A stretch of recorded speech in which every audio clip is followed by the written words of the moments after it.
Have you ever had one of those dreams where you're swimming down into a deeper and deeper hole that never seems to end? And you always wake up before you reach the bottom, which wouldn't be a big deal, but too late the meaning of the dream becomes apparent.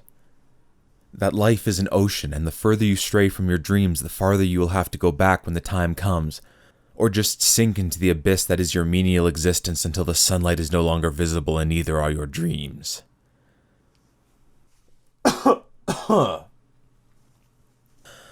What was I talking about? Oh yeah, Subnautica, a scuba-based survival game available on Steam. Now, normally I won't review a game until it's out of early access, but for this game I will make an exception.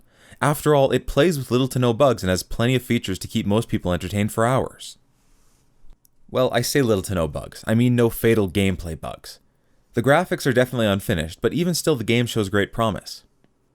Basically, from what I figured from the cutscene trailer, you are the lone survivor from a huge spaceship crashed on a planet composed of an endless ocean, and it's up to you to survive. Yeah, I know, not breaking any new ground story-wise, but what I found nice is the mechanics and gameplay. The diving mechanics are really well done. Diving feels really good, not too slow and not too fast. Also, the use of diminishing air, though used in a lot of games, works surprisingly well for Subnautica.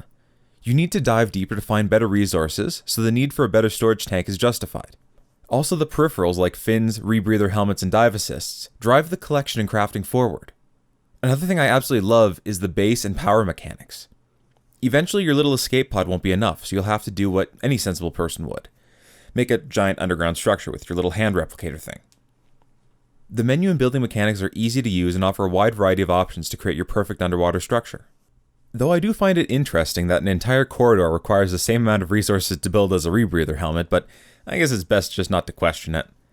Another thing that's probably not worth questioning is if you click on a fish, you can throttle it.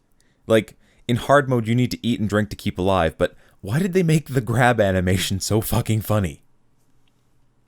So we've established that Subnautica has borrowed a lot from other survival games out there, but what makes it special? With most survival games, the exploration quickly fades away into a collectathon as you need more resources to progress through the game. But in Subnautica, the way you have to improve your equipment before exploring drives the gameplay. Like, let's say you want to explore a cave system, but you don't have enough air until you make a bigger tank, or, in my case, 3. It's all the fun of tropical diving without the possibility of stepping on a rockfish or getting bent. And I'm not saying it's perfect, but so far in early access, I definitely see promise. Now, for some context, and because I have it all transferred already, I will leave you with some actual dive footage shot by my father while he was doing commercial diving off the coast of Nanaimo. Oh, and I've officially retired that bullshit rating joke as it was never really funny.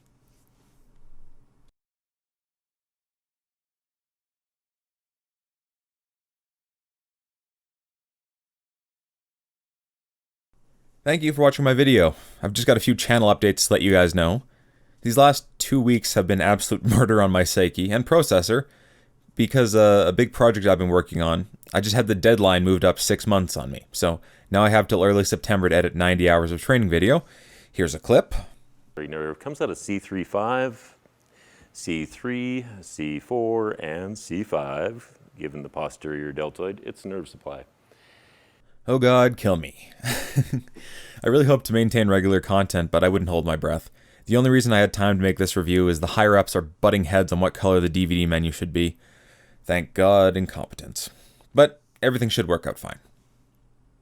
Another thing, through a series of weird fucking events I won't get into at this time, I've become the owner of a gallon of hydrochloric acid, a 75-pound beanbag chair, and an Xbox 360 Slim. Again, I'm not totally sure how it happened, but it's mine now and I didn't pay any money for it, so win-win, I suppose.